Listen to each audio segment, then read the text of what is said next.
sama. Dalam nama Bapa dan Putra dan Roh Kudus. Amin. Salam Maria, penuh rahmat, Tuhan sertamu. Terpujilah engkau di antara wanita, dan terpujilah buah tubuhmu, Yesus.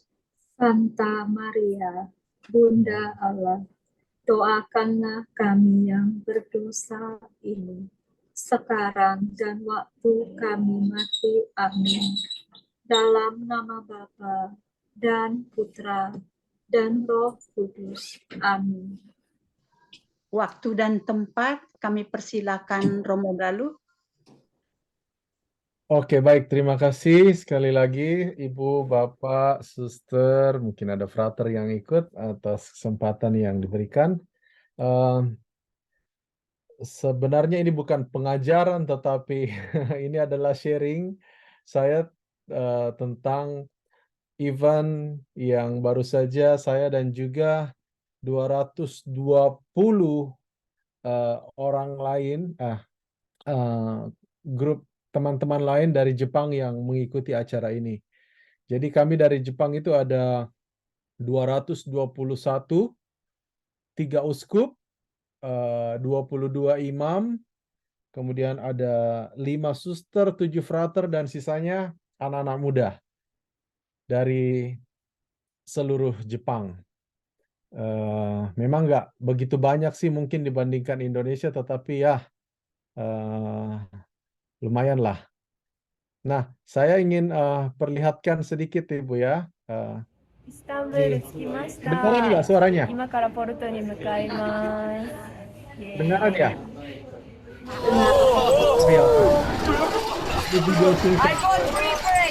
Kami tiba di Portugal. And this part.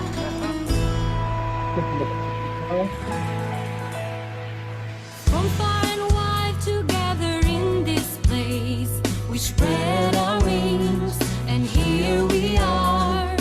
And with Mary proclaiming our yes, we seek to serve and follow the will of the Lord our Father. Chiamati ad essere come Cristo Gesù, vogliamo dare, diventare docili assim, essere come Maria. Todos vão ouvir a nossa voz, levantemos os braços, a pressa no ar. Jesus vive e não nos deixa sós, não mais deixaremos de amar.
Il grande mistero di un Dio che è per te, per me. No puedo callar, no puedo dejar de cantar mi Señor. Cuenta conmigo, no más callaré. Todos vão ouvir a nossa voz, levantemos os braços, a pressa no ar. Jesus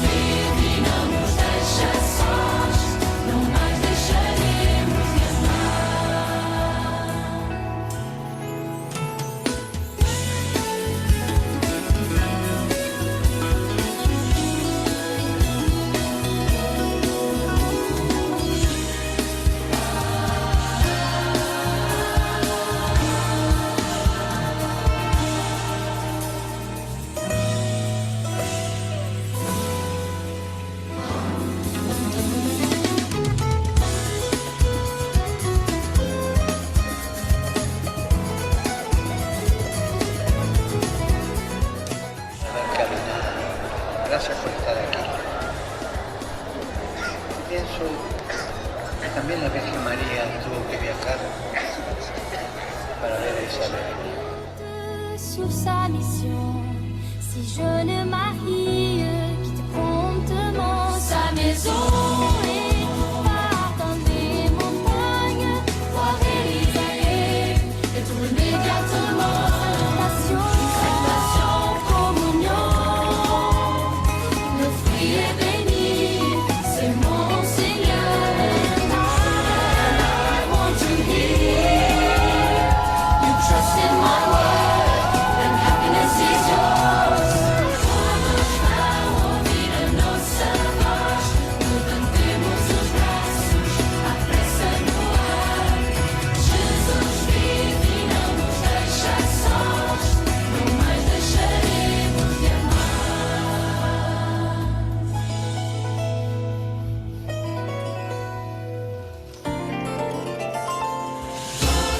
vão ouvir a nossa voz, levantemos os braços, a pressa no ar. Jesus vive e não nos deixa sós, não mais deixaremos de amar. Todos vão ouvir a nossa voz, levantemos os braços, a pressa no ar. Jesus vive e não nos deixa sós, não mais deixaremos de amar. Todos vão ouvir a nossa voz, levantemos os braços, a pressa no ar. Jesus vive e não nos deixa sós, Não mais deixaremos de amar.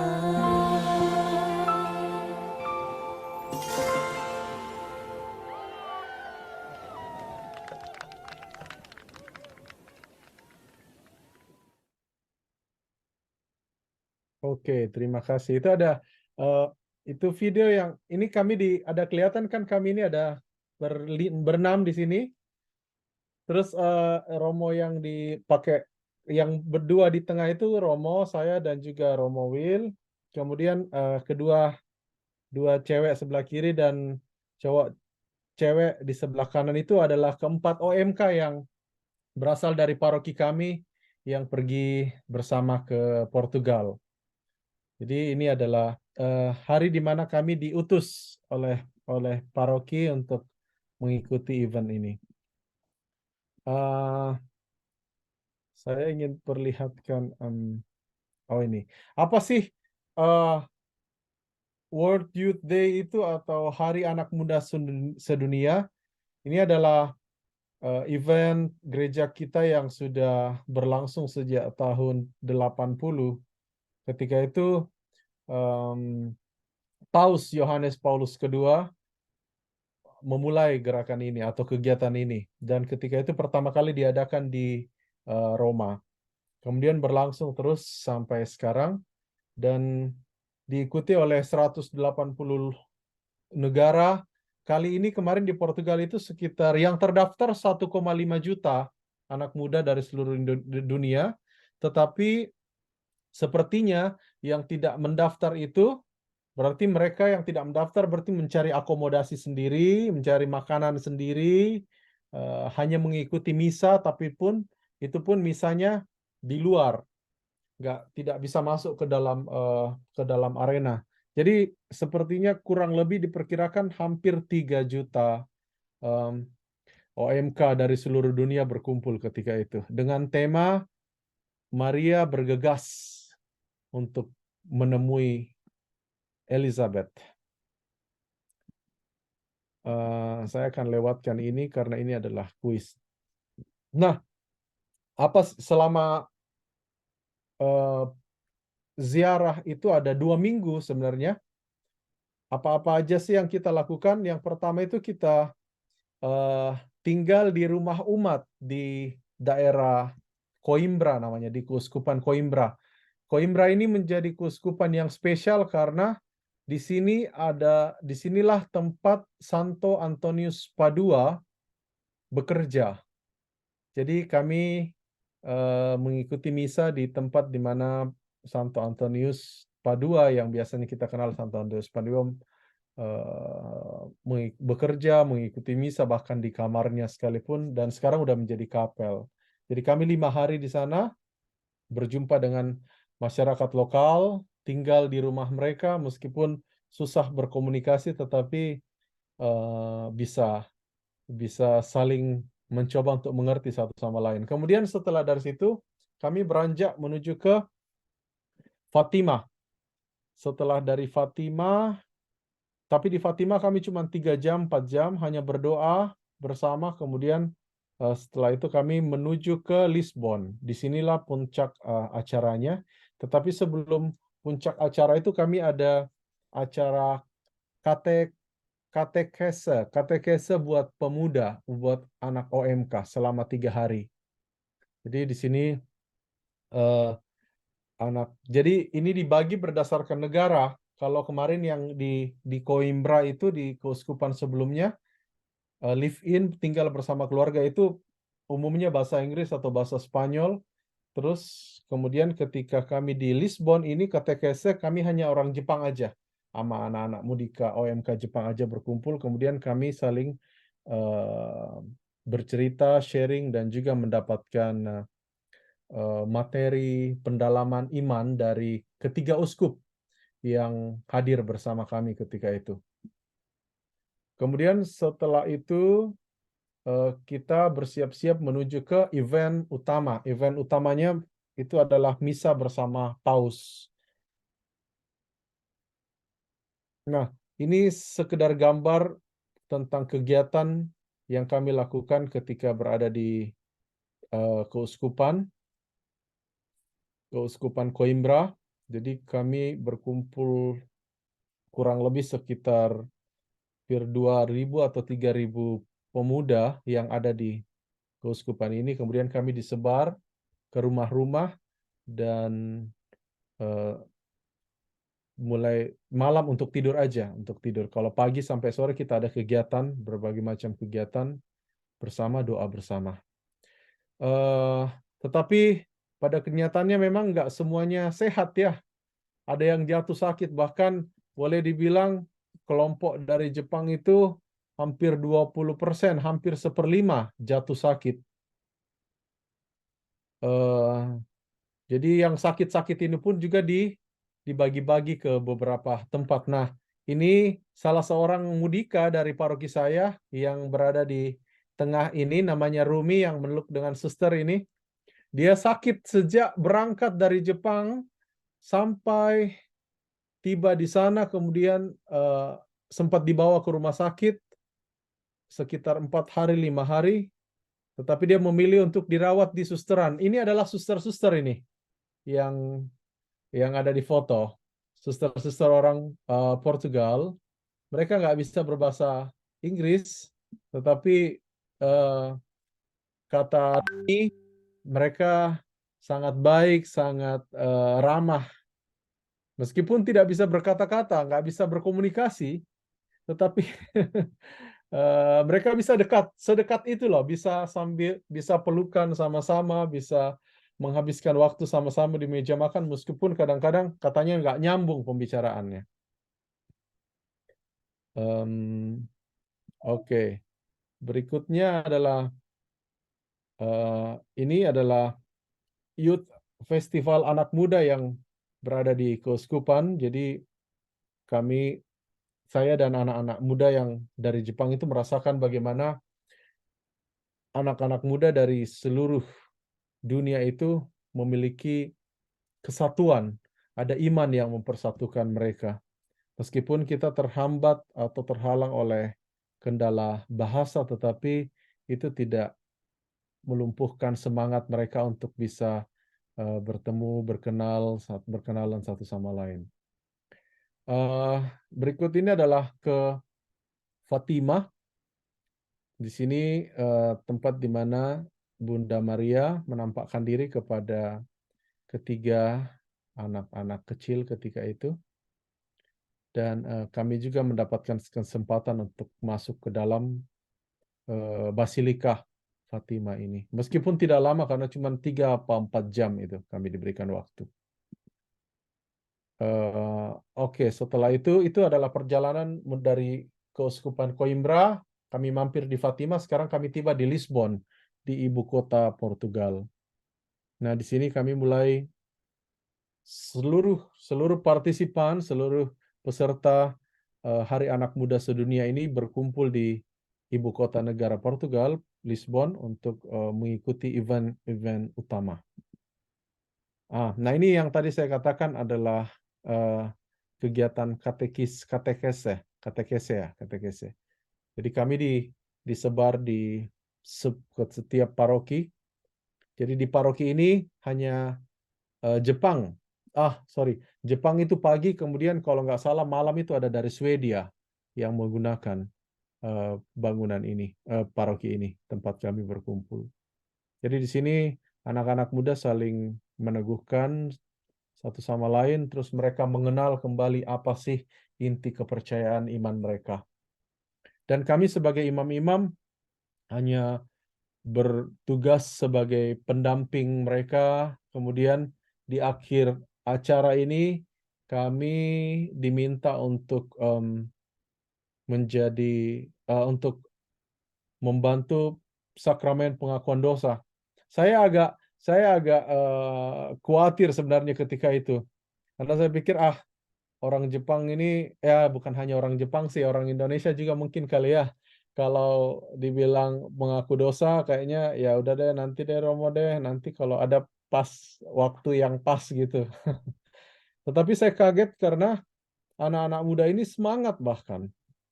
Saya bahkan sampai kewalahan menemani mereka, maksudnya menerima anak-anak muda yang mau mengaku dosa. Ada beberapa romo yang mengikuti event ini, dan mereka mayoritas adalah orang Jepang. Dan orang Jepang itu agak susah dalam berbahasa Inggris. Alhamdulillah saya bisa sedikit-sedikit bahasa Inggris. Jadi saya itu ditugaskan untuk mendengar pengakuan dosa dari anak-anak Jepang yang meskipun mereka tinggal di Jepang, tetapi mereka adalah misalnya pelajar asing, pelajar dari negara luar yang datang ke Jepang, terus ikut dalam grup kami. Jadi mereka lebih merasa nyaman untuk berkomunikasi dalam bahasa Inggris. Kemudian alhamdulillah juga saya bisa berbahasa Tagalog, bahasa Filipin. Jadi ada beberapa orang Filipin yang lebih nyaman untuk berbicara dalam bahasa Filipin, jadi mereka datang ke saya. Dan ada satu orang anak Indonesia juga yang ikut OMK kita di Tokyo ini, dan dia bilang, Romo, saya kalau untuk pengakuan dosa nggak bisa bahasa Jepang, masih bahasa Indonesia aja. Saya bilang, oh ya udah, tapi kamu harus antri di belakang. Itu yang mengagetkan saya, tetapi juga sesuatu yang menakjubkan, karena proses di mana sejak awal sampai hari terakhir proses katekese ini, banyak sekali anak muda yang tergerak untuk mengaku dosa. Bahkan ada yang mengatakan ini pengakuan dosa saya yang sepertinya sudah 5 atau 7 tahun. Bahkan ada yang sudah nggak ingat kapan terakhir kali mengaku dosa. Bahkan ada yang bilang, saya mengaku dosa ketika mau sambut pertama, terima komuni pertama. Berarti udah 10 tahun, 15 tahun mungkin ya. Saya percaya ini adalah karya Roh Kudus, di mana mereka membiarkan hati mereka digerakkan dan dituntun oleh Roh Kudus. Dan saya sangat bersyukur atas ini. Kemudian ini adalah, kelihatan nggak Ibu Bapak? Ini foto paling kiri ini kami berjalan menuju ke tempat event utama, sekitar 4-5 jam kami harus jalan. Jadi kami itu nggak boleh naik kendaraan umum, karena bayangkan saja kalau kami ini datang dengan tas, kemudian dengan bendera, dengan peralatan makan, dengan tenda, dengan dengan kursi, dengan tongkat, itu harus naik kendaraan umum, nggak mungkin. Kota akan lumpuh karena ada aktivitas lain di dalam kota itu. Jadi kami harus jalan kaki dari tempat kami tinggal menuju ke tempat event itu. Itu kami jalan sekitar hampir 5 jam di bawah suhu panas yang gini. Tetapi semangat semuanya. Nah, malamnya harus akan ketemu dengan paus, meskipun agak jauh. Kalau yang anak-anak muda ini cuma bisa lihat lewat screen begini. Kemudian malamnya itu kita tidur di atas tanah. Di atas tanah, kemudian beratapkan langit. Kemudian ada yang, jadi kita suruh bawa sleeping bag itu, kantong tidur gitu. Ya, ini adalah pesan yang diberikan oleh Bapak Paus ketika kami mengikuti misa terakhir. Jadi Bapak Paus Fransiskus itu memberikan 3 kata kunci kepada kami. Yang pertama itu, shine, bersinarlah. Bersinarlah dimanapun kamu berada, dimanapun kamu ditugaskan, bersinarlah di sana. Tidak peduli seberapa kecil sinarmu itu, tetap bersinar. Semoga akan muncul sinar-sinar kecil yang lain yang akan bisa menerangi keadaan sekitar. Kemudian yang kedua, listen, dengarkan apa yang Tuhan mau kamu lakukan dalam hidup kamu. Dengarkan apa yang Tuhan ingin supaya kamu capai dalam hidup kamu. Dengarkan apa misi Tuhan, apa kehendak Tuhan dalam hidup kamu. Kemudian yang ketiga, ini juga sangat menyentuh bagi saya karena Paus mengatakan ini, jangan takut, osorenai. Dan sepertinya pesan ini sudah diulang berkali-kali oleh beberapa paus sebelumnya. Jadi dalam kesempatan-kesempatan seperti ini, Paus memberikan peneguhan kepada anak-anak muda untuk jangan takut. Jangan takut, jangan khawatir tentang apapun yang kamu alami dalam hidup.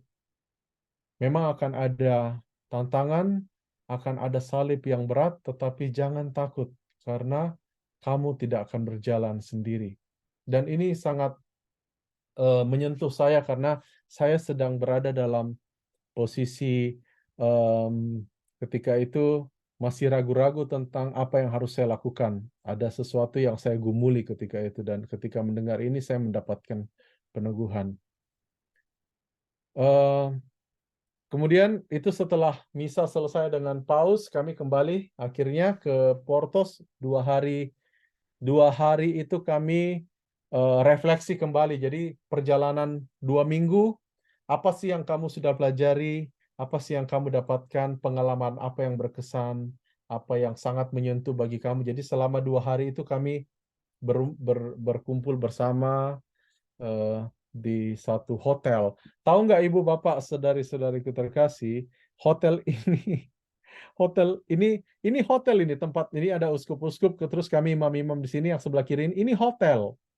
Tapi di dalam hotel itu ada kapel yang gede banget, besar banget.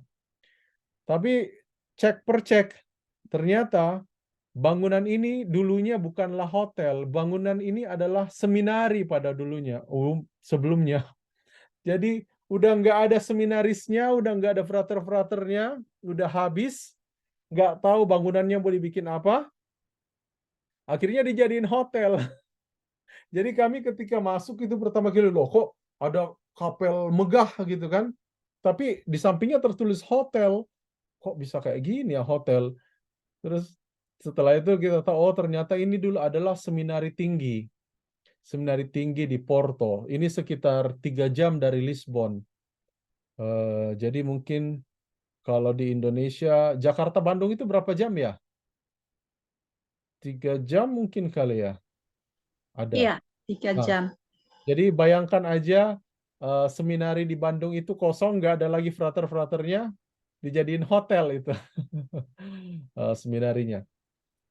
Tapi hotelnya murah, apalagi untuk kelompok-kelompok yang berangkat atas nama gereja. Nah ini foto ketika misa di misa di Portugal, kemudian saya ikut misa. Misa itu misa dalam bahasa Portugis, tetapi saya saya nggak bisa ngapa-ngapain, hanya doa syukur agung. Saya diminta oleh pastor itu untuk doa syukur agung, untuk membacakan doa syukur agung itu dalam bahasa Jepang. Saya maunya sih bahasa Indonesia, tapi nggak ada orang Indonesia waktu itu, yang ada cuman saya dan grup-grup orang Jepang lainnya. Jadi saya berdoa dalam bahasa Jepang. Itu gambaran singkat, gambaran keseluruhan tentang event kami. Nah, apa poin yang ingin saya bagikan kepada Ibu Bapak semua ini? Dalam slide tadi itu ada sempat tertulis tentang anak-anak muda ini senang karena mereka berdoa setiap hari. Dari pagi sampai malam itu mereka dituntun dalam suasana doa. Jadi sambil jalan pun mereka diminta untuk berdoa. Kami jalan itu bisa sampai 26 kilo dalam sehari. Karena nggak naik transportasi. Harus jalan. Kalau memang ada yang ada 2-3 hari tertentu itu kami boleh naik kereta, karena itu disebar di seluruh ibu kota negara. Tapi selain daripada itu kami harus jalan kaki. Jadi sepanjang hari itu mereka berdoa sampai malam, mereka diajak untuk berdoa. Dan kami pun sebagai imam-imam itu mengingatkan mereka untuk ayo kita berdoa, ayo kita refleksi sama-sama. Jadi selama 2 minggu itu intensif mereka berdoa. Nah, apa yang bisa kami bawa pulang mungkin? Apa sih yang buah dari event sebesar ini, event yang menghabiskan begitu banyak dana? Sekedar informasi, kami yang dari Jepang itu per orangnya sekitar 50 juta per orang, kalau dirupiahkan, per orang. Dan kami di paroki ada 5 orang, jadi 250 juta. Kemudian, tapi waktu ini kami sama sekali nggak menggunakan uang paroki. Jadi kami nggak meminta sepeser pun dari paroki, karena sudah jauh-jauh hari sebelumnya OMK sudah mencari dana bagaimana cara mengusahakan supaya ini bisa menutupi biaya ini. Dan akhirnya setiap orang itu mereka membayar saya kira hampir sekitar 9 juta per orang. Jadi sekitar hampir 20%, nggak sampai 20% ditalangi oleh setiap orang. Sebenarnya mereka ada yang bilang, bagaimana kalau gratis? Saya pikir nggak bagus juga kalau gratis, karena baguslah kalau mereka memiliki perasaan bahwa oke, saya juga berkontribusi di sini. Dan mereka kebetulan dari paroki saya, mereka semua sudah kerja, jadi mereka punya sesuatu untuk diberikan. Nah, poin pertama yang ingin saya bagikan Ibu Bapak Saudariku terkasih adalah begitu banyak pengalaman yang mereka alami, begitu banyak pengalaman yang mengesankan yang saya alami, tetapi ada satu hal yang tidak bisa terlupakan, bahwa dari event ini saya menyadari diri saya lebih baik. Saya mengenal diri saya lebih baik, dan saya mengenal Tuhan sedikit lebih baik dibanding sebelumnya. Mungkin saya bilang ke teman-teman saya, yang adik-adik dari paroki saya bilang, jangan berpikir untuk mengikuti event ini untuk mendapatkan teman yang banyak. Bukan itu tujuan ini, dari event ini. Tujuan dari event ini adalah supaya kita berkumpul bersama-sama, tetapi di saat yang sama kita mengenal siapa diri saya dan siapa Tuhan saya, gitu. Saya ingin berbagi tentang satu orang teman yang sangat pendiam. Dia bilang, saya nggak punya teman siapa-siapa ketika ikut ini. Dia hanya sendiri dari parokinya, diutus dari parokinya, dan sangat pendiam. Kemudian dia cerita ke saya tentang pengalaman dia. Jadi ternyata salah seorang peserta ini sedang mengalami depresi sekitar 3 bulan yang lalu sebelum mengikuti event ini. Kemudian 4 atau 5 bulan sebelumnya lagi itu orang tuanya meninggal, bapaknya meninggal. Dan satu hal yang sangat dia sesalkan adalah karena 6 tahun terakhir sebelum bapaknya meninggal itu dia putus komunikasi sama bapaknya. Karena bapak dan mamanya itu berpisah. Jadi dia memilih untuk tinggal dengan mamanya bersama dengan kakaknya, terus bapaknya itu sendiri. Dan sejak mereka berpisah itu teman saya ini yang mengikuti acara event Hari Anak Muda Sedunia ini juga, dia mengatakan sejak mereka berpisah itu saya benci dengan bapak saya nggak mau ketemu dengan bapak saya. Dan bahkan sampai ketika dia dikabari oleh keluarganya bahwa sekarang bapaknya sedang sekarat di rumah sakit, dia menolak untuk mengunjungi bapaknya di rumah sakit. Saking marahnya terhadap bapaknya. Kemudian bapaknya meninggal sekitar 5 atau 6 bulan lalu sebelum acara ini, event ini terlaksana. Dan dia sebagai anak laki-laki harus pergi ke apartemen bapaknya karena bapaknya itu tinggal sendiri di apartemen untuk mengurusi barang-barang bapaknya itu. Dan dia sangat terkejut ketika dia tiba di meja kerja bapaknya, kemudian di kalender bapaknya itu tertulis nama dia. Jadi bapaknya mencatat tanggal ulang tahun dia. Kemudian event-event penting dia, momen-momen penting dia itu dicatat sama bapaknya. Anak itu pikir selama ini bapaknya sudah nggak peduli sama dia, sudah nggak ada apa-apa lagi. Tetapi ternyata dia salah. Ternyata selama ini bapaknya masih sangat mengharapkan dia, sangat memberikan perhatian kepada dia. Cuman dianya saja yang menolak untuk berkomunikasi dengan bapaknya. Dan malam terakhir kami sebelum kami kembali ke Jepang, teman saya itu dia menunggu saya sampai teman-teman yang lain pergi, kemudian dia bilang, Romo, saya boleh cerita nggak? Gitu. Akhirnya dia ceritakan semua ini. Dan dia mengatakan bahwa saya menyesal akan apa yang saya lakukan.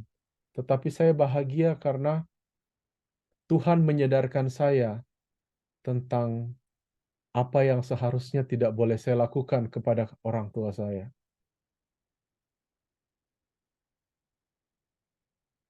Dia merasa bahwa ini adalah momen di mana dia memahami pentingnya memaafkan dalam keluarga. Dia sudah pernah berada di dalam posisi bahwa saya tidak akan peduli lagi dengan keluarga saya, khususnya dengan keluarga ayah saya. Tetapi dengan event ini, Tuhan menyadarkan dia tentang pentingnya memaafkan anggota keluarga kita. Dan meskipun dia sangat menyesal tentang apa yang sudah dia lakukan terhadap orang tuanya, tetapi dia mengatakan ini belum terlambat. Saya masih punya ibu saya masih punya saudara-saudara saya, dan mungkin saya masih punya, kalau Tuhan kehendaki saya menikah, saya akan bertemu dengan orang-orang yang berharga lainnya dalam hidup saya, dan saya tidak akan memperlakukan mereka seperti ini. Ini luar biasa bagaimana selama 6 tahun dia membentengi dirinya. Dia menolak untuk mengampuni. Tetapi proses ini, Hari Anak Muda Sedunia ini, selama 2 minggu kita berdoa bersama-sama, kita membaca kitab suci bersama-sama, kita mendalami iman kita bersama-sama, kita misa setiap hari, membawa buah-buah rohani dalam hidup seseorang. Membuka mata iman seseorang tentang sesuatu. Dan ini bukan hanya dia. Saya bisa berbagi begitu banyak cerita di sini tentang anak-anak muda yang datang kepada saya berbagi tentang pengalaman mereka, apa yang mereka sadari, apa yang mereka pahami setelah mengikuti ini. Saya pun juga ingin berbagi satu hal mungkin kepada ibu bapak semua, suster. Sebelum mengikuti event ini, sebenarnya saya sedang merencanakan sesuatu terhadap salah satu kegiatan di paroki. Tetapi saya takut kalau misalnya gayung tak bersambut. Saya ingin membuat program untuk anak-anak muda, di mana setiap bulan mereka bisa datang berkumpul di paroki. Karena selama ini, sejak saya tiba di sini, anak-anak muda itu nggak kumpul. Mereka hanya kumpul kalau ada tugas. Jadi mereka datang kalau hanya ada tugas gitu. Ada sih memang yang hampir setiap minggu selalu datang. Tetapi sebagai anak muda secara keseluruhan, di paroki kami nggak banyak, sekitar 15-20 orang saja anak OMK-nya. Tapi mereka pada kerja semua, pada sibuk. Jadi saya berpikir untuk mengadakan satu rencana kegiatan di mana setiap bulan mereka harus hadir. Saya mencoba kemudian sebelumnya, tetapi saya ragu-ragu karena sepertinya reaksinya kurang positif. Tapi ini sudah hampir setahun saya merencanakan, dan setelah pulang dari event ini saya mendapatkan kekuatan peneguhan bahwa sepertinya saya harus memulai kegiatan ini. Meskipun cuma 1 orang yang hadir, 2 orang yang hadir, nggak masalah. Yang penting saya mulai. Yesus pun memulai misinya dengan memanggil 1, 2, 3, sampai 12 rasul, dan akhirnya pengikutnya sampai sekarang terus berkelanjutan.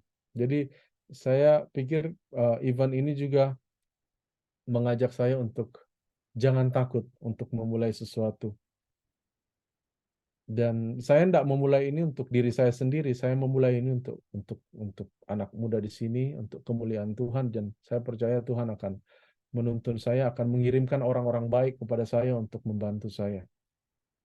Dan benar saja Ibu Bapak Saudari sekalian, karena ketika saya pulang dari event ini, kami di paroki, saya merencanakan rekoleksi untuk OMK anak-anak muda yang nggak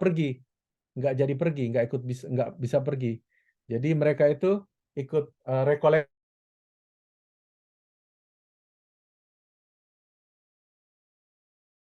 dan mereka sepertinya mengatakan, mereka mengatakan pada evaluasi rekoleksi itu, mereka mengatakan ini yang kami tunggu-tunggu, rekoleksi di mana kami bisa berkumpul dan berbagi sebagai anak muda. Itu yang saya takutkan, tetapi ternyata itu juga yang menjadi kerinduan anak muda di sini. Jadi saya mendapatkan bahwa peneguhan dari Bapak Paus Fransiskus itu menyentuh saya secara pribadi. Jangan takut, kalau memang ini untuk kemuliaan Tuhan, kalau Tuhan sendiri sudah mempersiapkan ini, memang dibutuhkan keberanian kita untuk memulai. Dibutuhkan keberanian seseorang untuk mengambil inisiatif. Toh pun kalau itu gagal, harus coba lagi, cara lagi, kalau memang ini yang Tuhan kehendaki. Dan itu akan menjadi PR besar saya mulai dari sekarang. Saya ingin mengakhiri sharing saya hari ini dengan memperlihatkan foto ini. Kalau Ini ada di foto terakhir kalau nggak salah. Oh ini. Nah ini. Eh, foto yang di sebelah kiri ini adalah foto di mana kami mengikuti event utama. Itu jadi tidur di atas pasir ini, di atas pasir tanah. Kemudian kami yang romo-romo itu cuma tidur 2 jam malam itu karena harus mengambil makanan buat anak-anak, buat anak-anak OMK gitu. Kemudian harus berpisah dari grup itu karena ada satu tempat yang dipersiapkan untuk para imam.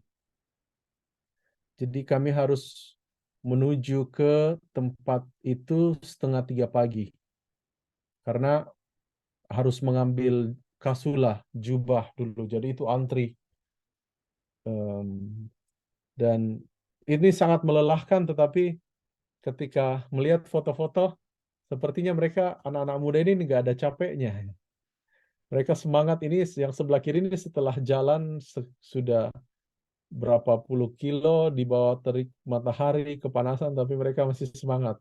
Kemudian foto yang terakhir ini sebelah kanan adalah foto ketika kami kembali di Jepang. Ini muka mereka segar-segar semua meskipun tidak tidur 1 malam di pesawat karena jet lag. Tapi mereka masih semangat, dan ini adalah bukti bahwa ketika iman kita dipenuhi dengan harapan, hati kita dipenuhi dengan sukacita, itu akan sangat nampak dari wajah kita. Kebahagiaan sebagai seorang pengikut Kristus, kebahagiaan sebagai seorang yang mencintai Kristus itu tidak bisa ditutup-tutupi dan nggak bisa dibuat-buat. Dan saya percaya ini sukacita yang dibawa oleh adik-adik kita di paroki, dan sukacita itu yang akan mereka teruskan dan akan termasuk saya sendiri, untuk kami bagikan kepada seluruh umat yang sudah mendukung, mendoakan kami, dan selalu mensupport kami dalam aktivitas-aktivitas kami. Jadi terima kasih banyak Ibu Bapak Saudari-saudara sekalian, Suster. Sekian sharing dari saya tentang event yang kami dan saya juga diberikan kesempatan untuk mengikutinya. 4 tahun lagi event ini akan dekat dari kita, akan ada di Korea 2027. Mudah-mudahan kalau Tuhan berkehendak, mungkin saya atau romo-romo lain dan juga umat-umat di OMK di paroki tempat saya ini akan kembali mengikuti event ini. Terima kasih banyak. Arigatou gozaimashita.